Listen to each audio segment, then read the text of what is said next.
Hello, everybody. I'm Lisa Shield, And I'm Benjamin Shield. and this is Getting Inside the Right Male Mind. Today, we have what I think is a fascinating topic for all of you.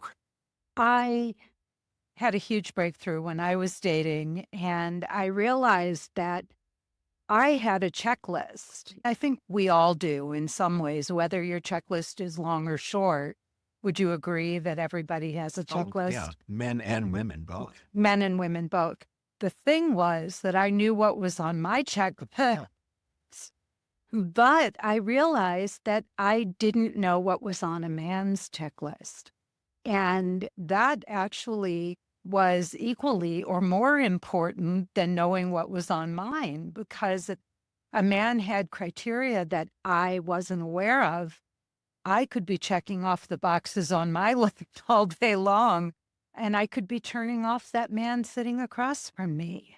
So I thought today we'd talk about that, babe. Perfect. I think this is much needed. This is much needed. So let's dive in. Like, what's number one on a man's checklist or on your checklist? If I were to walk into a date, let's say at a Starbucks or at a restaurant, you could tell in a moment if there's, in the woman's eyes, if there's kindness, if there's empathy, if there's warmth. And I think that would be the first thing. So you think all men are looking for that? I think that men can be attracted to ice queens, but that won't last if there's not warmth and empathy and kindness. So I think men who are serious about a relationship and not just looking to hook up or just trying to find the shiniest penny they can get, this is what they're looking for, because they're looking for someone who's serious about a relationship is looking for the long term. And in the long term, they want that. And they want playfulness. They want a woman who they could wake up next to 20, 30 years from now, and they're smiling, they're playful together. They show warmth and kindness and empathy towards each other. So I can hear women thinking, that's all fine and good. I am playful. I am warm. I am kind. But don't men just first look for beauty? Aren't they looking at a woman's physical appearance first of all? I think that, yes, it always attracts a man's appearance, but happens quickly after that is to have a sense, is that woman in her body? Does she carry a sense of confidence? Is she dressed appropriately? Because if someone comes in and looks like they just stepped off a magazine cover, that's attractive until the conversation starts. A man is looking, the attraction is important, but feeling that a woman is in her body, that she has this confidence of who she is, this authenticity, that becomes far more important. And more important than her being an emotional basket case. I think a man is always looking for a woman none of us are drama free completely. And all of us have some baggage, but there are women that can lead with their baggage, and lead with the drama, and even lead with negativity. I think positivity is, really an aphrodisiac. It's men look for that. And if a woman is at the table and they're negative or they're complaining, then it's a turnoff. Why does a man want a positive woman? I mean, I understand it's important to be positive, but on a more romantic, relationship related level, why is that so important to a man? I think men have been in relationships where they've felt that they needed to say, I'm sorry, more than they say, I love you. So when a woman is positive, it's much easier to come to a resolution with something than if a woman is negative. It feels like both people are already in the hole. There is already a strike or two against the guy. If someone is positive, they'll give someone the benefit of the doubt. And that's important for men. Do you think a positive woman would also be easier to please? Oh, absolutely. Absolutely. I think you told a story about someone giving lingerie Uh-huh. for a birthday or Christmas, and she didn't like the brand. And it's not easy for a man to walk into a lingerie store. And this was back in the day where he wouldn't have gotten it online. A bit embarrassing to, Mm. to walk in a store full of women's underwear. And so to That's not a turn on? sneak in with the philosophy, the nose and the mustache. And so if a woman is positive, if a woman's then just saying, oh, I'm so disappointed. This isn't my brand. And I just won't wear it. And a positive woman would say, wow, I wish I could have been a fly on the wall when you bought this. These are beautiful. But I have to be honest, it's not quite my style. And maybe you and I can go in together Hmm. and pick out something and you'll know in the future what I really like. Hmm. Yeah. Yeah. It's not that she didn't like it. It's the way that she was so negative and how upset she got by it. Women go to this place of, if he really knew me, he would have known, We're not mind readers. And you're not in there reading the label on our launcher. Yeah. Which brand? I get it. What else, babe? I get so empathy, kindness, compassion, positivity. What are some other things that would really be on a man's checklist and why? A man is looking for a woman who's feminine. He doesn't want to be sitting across from an ice queen who's beautiful but not feminine. Mm-hmm. He doesn't want to sit across from someone who feels like a corporate cohort. What's that like when you're on a date and the woman is being very masculine and you're trying to engage her? I mean, she's pretty. You were attracted enough to her that you invited her out.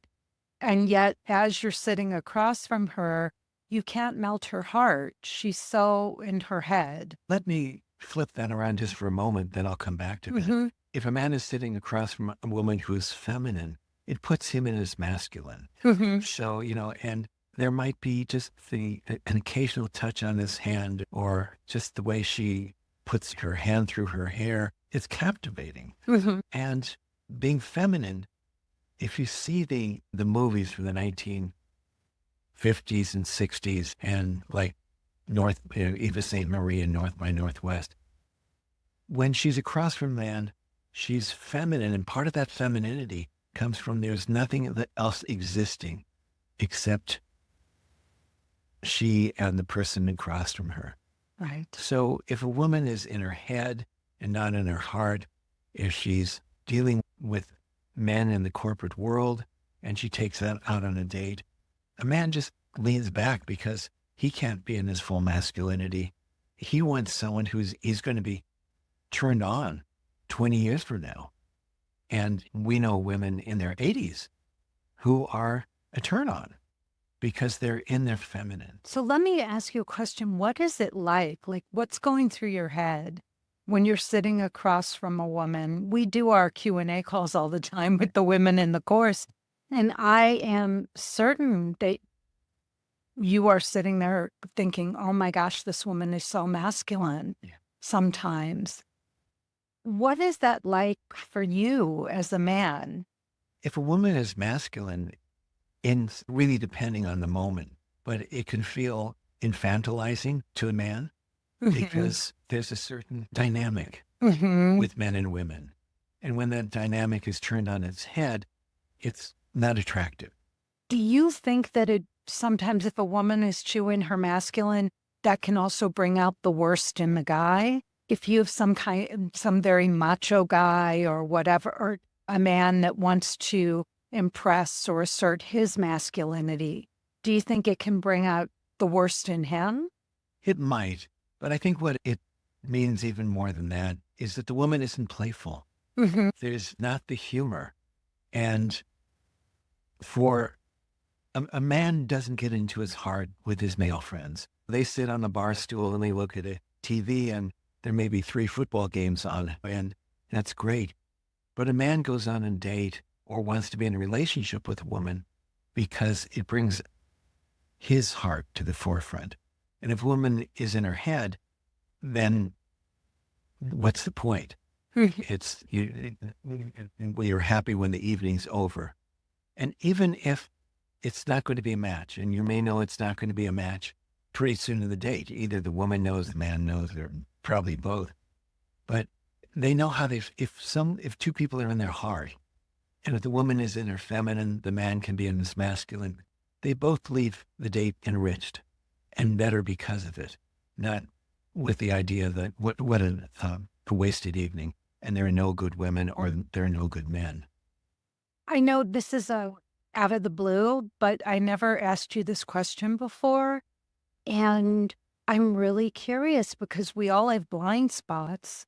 And I'm wondering in our early dating, and I'm totally open. I know you give beautiful feedback. I'm not worried about what you would say, but I would invite your honesty. Were there things that I did to turn you off in the beginning of our dating? No, or we wouldn't be sitting here 20 or more than 22 years later. I think that I created a container large enough for these small things that might turn other people off. I can't even think of what they would be, but I kept getting a yes. I Aw. got a yes and a yes. And that's why more than 22 years later, we really haven't had a fight. We're deeply in love. We're playful with each other. Our favorite thing is just being with each other. Mhm. Yeah. And I want everybody to know if he had answered that differently, I would have been perfectly fine. I really wanted to. Benjamin and I are very, Well, yeah. it was the belly button ring. How about that phony ponytail, mister? Fuck. No, if you had brought something up, it would have been completely fine. I would actually want to know. So we're very honest with each other, and we really know it all comes from love, and we invite honesty. I know that I sometimes think about our relationship and also just how I was showing up in our relationship. I respected you so much, and I do respect you, not past tense. But when I met you, I was in awe of you, in awe. I don't know that anybody had ever inspired that kind of awe. And I just wanted so badly. I respected you. So everything that I did really came out of that respect, if that makes sense. I just really was motivated by that. So there wasn't even any thought about, am I doing the right thing, saying the right things, or it came from the right place in me. I think that's part of what is important for people to know is that we can tell you all these things that that men look at. And when your heart is in the right place and you're motivated by for the right reasons, a lot of that comes very naturally once you meet the right person. And I think a lot of it came on our first date when we shared not just our interests, but our core values. Mhm. And because if two people have shared core values, it's exciting.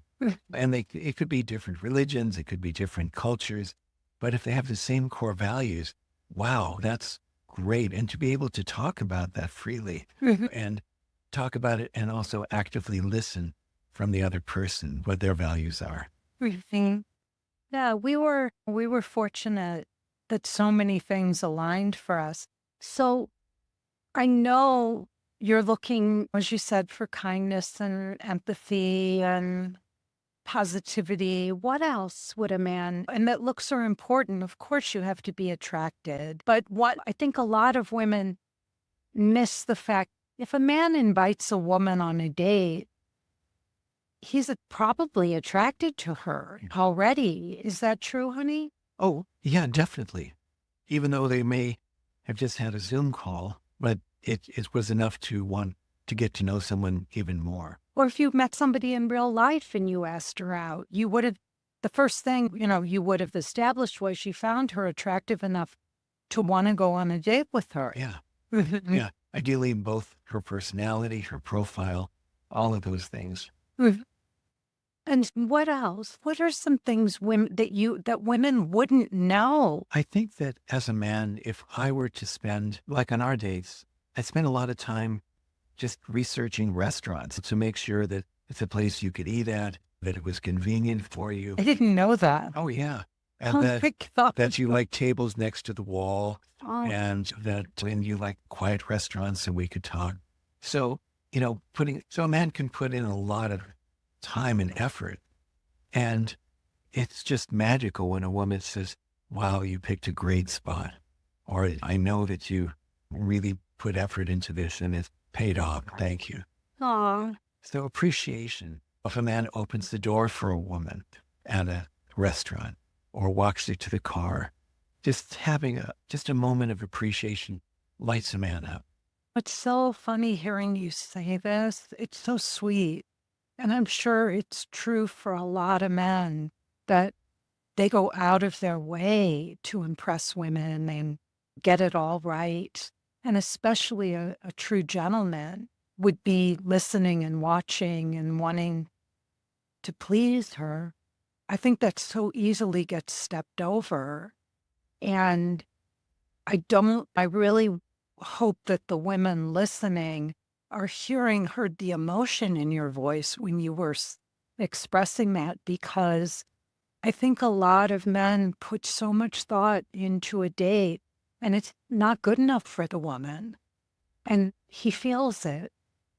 He feels it. And I think women are easily disappointed by men. They have expectations and ideas of what a guy should do, the mind reading thing and all. I took so much time. I got dressed and I had my hair done and and I remember, And we're at a taco stand. yeah. And maybe he put a lot of thought into that Yeah. taco stand. I A mean, taco truck. Truly, yeah, his favorite place. And the woman is maybe thinking about, wow, I was really expecting something nice. But his buttons are popping off with pride saying, you got it. This is an amazing taco. And he wants to share it.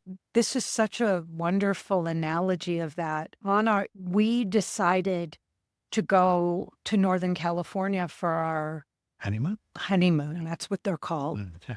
And I remember it wasn't a place I would have chosen. This is Big Sur. This is Big Sur. It's a very elegant place. It was a 5-star resort, very well known and well respected, but just not my taste. It's a little austere. It was a little too Rustic? I wasn't even the rusticness. I'm not even the biggest fan of California casual, like the California look and style. So when we got there, my heart sank because it just wasn't me. Yeah. But I looked around and I said to myself, Benjamin was so happy to take me here. And he loves this place, Ventana. Yeah. He loves Ventana. And I am going to see this through his eyes. And I am going to have the best damn honeymoon anybody ever had. And being willing to open myself up and have that little pep talk with myself, it was magical. Yeah. And I remember they brought a golf cart to take us check out or take us to our car. And we were literally with our fingernails holding onto the bed because we didn't want to leave. Yeah, we were together. We were cuddling on the bed, just holding each other. And savoring every moment. Every single moment. But I remember I was just, I said, this is the place Benjamin wanted to go. He is my husband, and I am going to see this through his eyes. It was so wonderful. And I just thought, this is how much I love you. I thought, oh my God, he would be so hurt and so disappointed if I showed an ounce of disappointment, because he would want everything to be right for me. And so I'm going to make it right. And that was a choice, but I'm happy and it was beautiful and we loved it. So it's somebody who it wants to be pleased and can find the beauty in things and look for the beauty. And a while ago, you spoke about respect, which means the world to me. And probably, clearly, a man wants to be respected even more than he wants to be loved. Respect is so important to him. A man is looking for if a woman can show respect to him, but also to the people around her, the wait staff, the parking attendant, the person refilling the iced tea or whatever it is. And it's magical if she shows respect for those people. And so, honey, women want to be loved more than respected. Like we want lots of women will say, I want respect too. And those are the super masculine. Oh, but I would not want to be disrespected, but certainly feeling loved and cherished and adored is number one for me as a woman. Talk a little bit for the women who don't understand, why is respect for a man even more important than feeling loved? Almost everything a man does, even though he may not know it consciously, but is to get respect. His position in the company, his income, the car that he drives, the labels that he wears, all of that is to get respect. And for a man, it's really his lifeblood. And so to get respect, as I get from you daily, respect just keeps our lives together, our marriage alive. And I look forward to each day. And I don't look forward to each day only because it's one day less. Yeah, I think that it's important for women to understand. For a man, so many women don't respect men. They don't treat men with respect. And it's so important to understand how to show respect to a man. I think we should do another talk about that because I think that's such an important thing. Is how does a woman show respect for a man? Sometimes we may think we're doing that and it's not, something's getting lost in translation. Respecting a man means letting him come to his own conclusions, believing in him, noticing, paying attention, and acknowledging. I am so genuinely proud of how you've built your practice in Santa Fe. I know leaving Los Angeles, even if it was during the pandemic, we had that break, but for you to come here and completely reestablish yourself at your age, that was extraordinary. And I constantly tell you how proud I am, how much I admire you. Every time a client walks in that door, I think to myself, that is a lucky person to have a session with you. You could be whatever. For me personally, when I met you, I loved your career. I loved what you did for a living. Even though on my profile picture, you've got, I was in out of work active because it was a black and white headshot. Yeah. It turned out it was the photo from your book jacket, but who knew? In LA, it's always black and white photos are actors. But I love that you're a body worker. I love that you chose that. For a man like you to choose to be that career path, that was an unusual career choice for you. I had dentistry for that. I know you did, but you're not. You are one of the most accomplished, knowledgeable, serious people in your field. So getting back to the first date, it came to, on another note, there are some things that might turn a man off, even though he's got a checklist. But there's some things that are a negative checklist. If a woman sitting across from him keeps looking at her phone or is texting or keeps her ringer on, unless there's something going on, she may have a babysitter and looking after the kids or something like that, and she needs to keep it on. But not just pulling it out, because we can be addicted to the phone. And in a moment of silence, someone may pull it out. And it's just a mood interrupter. And again, we talked about respect for people around. If a woman shows the least bit of rudeness to a server or something, even if the service is not good, but there are ways to deal with it.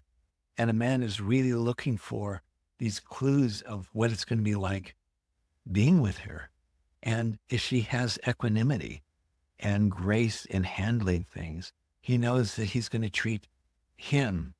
She's going to treat him with grace and equanimity. So he's looking at how she treats other people, Yeah. and then applying that to how she'll treat him. Yeah. If someone is short if someone spills water when they're refilling the glasses, something like that, or if someone knocks over a glass of champagne at a table in an Italian restaurant. Luckily, it wasn't red wine. That's another story. But and I think a man is also looking to see if there's a lot of drama Right. in this woman's life, and she's leading with the drama or leading with negativity And gossip. and gossip. Oh, Absolutely, because if she's gossiping about other people, he can be pretty certain she's going to be gossiping about him. And I think I can't speak for women, but I think men are much more private yeah. than women. Women talk a lot about stuff, but I don't think men want women talking about this. Men didn't come home from a date and call 2 or 3 of his male friends. And process. That's happened. Yeah. Oh my goodness. And also, if a woman is part of that negativity, might be talking about exes, Mhm. ex relationships, past relationships. And I think a big turnoff. But can I pause you for a second? Yeah. It's not that you can't talk about exes or past relationships, but Right. but let's clarify. It's how you talk about them. Exactly. If someone says, I learned so much about this last relationship, it wasn't healthy, it wasn't good, but I know now what I'm looking for. Or you talk about good things, like we traveled and Yeah. he had a great sense of there. Yeah. There can be good things about, There's always, I right? wouldn't have gotten together to be. Yeah. So But you're absolutely right. It's how, yeah, and yeah, and also that I know that women can complain that if they sit across from a man, he may start talking and continue nonstop Mhm. for 45 minutes and she can't get a word in. Sometimes the opposite is true. And so the goal is to have this conversation where a little bit of vulnerability is shared from each person, and the person sees how it's received and responded to. And the vulnerability, the emotional openness can keep growing. Mm. And that really creates a bond between the people. Mhm. And I think it's important for a man to know that a woman has a life of her own, that she's deeply involved. She has both feet in the world, in life. And she's not just looking for a plus one. She's looking to merge her life and for two people to make their worlds bigger as they're together. And men worry about a woman becoming needy once they get into a relationship, right? That's a big thing. They worry that a woman because this often happens. I've heard this so often, that a woman presents herself as having this full life, and then they get into the relationship and all of that disappears. She just becomes dependent on the guy. It's one of the reasons we talk about taking things slowly. So you really get to know someone, and it's not just the beautiful lights of the honeymoon phase in dating, but you really get to see someone over time. And also, it's important that people date and take things slowly. So if you do that, you become more perceptive about people, if that makes sense. Like by the time I met you, I knew who you were. Like my only question was, I up to snuff? Was wondering if I had upped my game enough to be with you, but saw that you were a man, you had your life together, You were that raised bar I had been reaching for. So I think also taking things slowly by the time so you can catch things. Mm. And something that this is a little off topic, but we had both done so much work that by the time we met,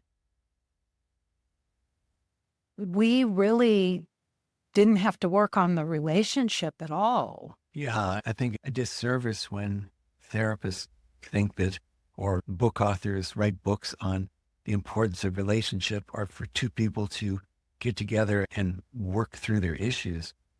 Neither you nor I agree on that. We work on our issues even before the relationship. I want to say some people they meet at that level, and that is what their relationships are about. However, what gets missed in that conversation is that there's a whole other way to enter into relationship that isn't that, where you have done your work, where you really are coming in as an evolved, mature person who's ready for an adult relationship. So we both worked through our stuff. We did the other dynamic in past relationships and knew that we were not that there was a whole different way. Yeah. And we found that way. But it is important for people to know that if you're single and you're dating, you can work through a lot of those issues before you get into the relationship. So you don't have to do that Harville Hendricks imago therapy. And I think a lot of people fall in the trap where they don't or or take courses like you offer, that they'll keep recapitulating relationships in the effort to consciously or unconsciously heal what it's they're used to. And that is just that's a recipe for failure because they're settling again. It's just a paradigm that we've been taught that's what relationships are about. My paradigm is I love you so much that I don't want to sit and process with you. I want your life to be bigger and easier and more playful because we have each other, not to sit there and work out issues and problems together. I'll go see a therapist if I need to do that. And in your practice, Yeah. It's rare, but there's an occasional woman that could be so negative about dating Yes. that they go into the dates with negativity and they're no good men or like, I didn't like his photo or something, and they're going on a date anyway. And they go in with that attitude, and it's a recipe for failure because a man could feel it.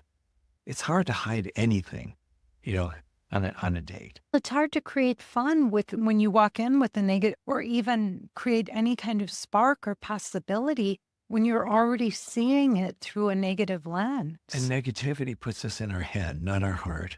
Yeah. And so I think, to sum it up, when a man goes into a date, ideally he wants to to know this person more and more. But let's say that you walk in and it's clear that it's just a different frequency. It's just not a match. But two people, what an opportunity to sit across from a stranger that you may never see again and learn all about her and someone's way of thinking, what their life is like, to share yours and to really have this great interaction. And both people feel enriched. As Maya Angelou said, you don't remember what was said, but you remember how you felt. Yeah. And you have encounters like that. It encourages us to go on that next date rather than discourage us when you have a checklist, an interview checklist that's like a job interview. And so many dates are like that. But when it's the other way, when it's this rich dance with these two people, it's fun, it's interesting. Even if there's not going to be a second date, that both people know. You both say thank you. And it's such a shame because so many people, women, we work with women, I hear the women and they go on these dates and when we say that a woman has an agenda, what does that mean? Can you explain to people because that agenda is what's killing their dates. An agenda would be, I'm looking for a CEO, that we're going to be picked up in limousines, Mhm. that I'm looking for a guy who's over 6 feet tall, or I'm looking for a guy who meets certain criteria.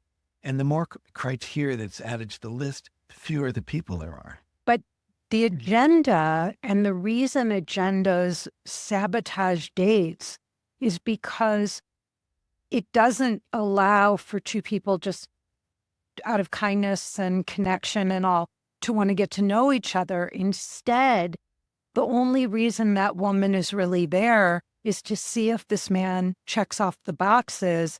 And then if he does, she'll explore, what are you looking for? What do you want? Instead of just sitting across from somebody and how was your day? And it's really nice to meet you. And just being in the moment with that person. So the agenda, if he doesn't meet her criteria or she doesn't think he's a worthy candidate for a potential partner, she's done. Yeah. And so many, countless women who have taken your course, um, are with the guardians of their souls, with their life partner, or married and have family now. And what percent of those women feel that if they had this preconception of what the guy is going to be like, probably in almost every case, it's going to be like, I love this guy more than anything in the world, and he's not what I expected. Yeah, but the thing I really want people to get, and then we're going to end, about agendas, because I think that this is such an important point. If you're going on a date and I'm there only to suss out whether or not you are my future husband.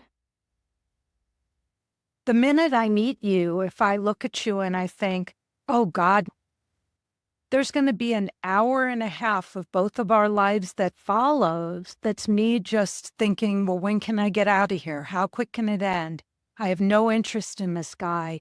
I have a million things to do. That's where a woman with an agenda is going to go in her head instead of, but he's got a beautiful smile and Instead of, warm eyes. or instead of natural curiosity. Yeah, so that's the difference. A lot of you just go on a date, and if you determine very quickly that this man is a waste of your time, you're just sitting there, wondering when you can get the hell out of there, and there's no connection. And my guess is every single one of those men, whether you sat with them for a half an hour or an hour, you could have had a lovely time. It's canceling this person the minute you met him.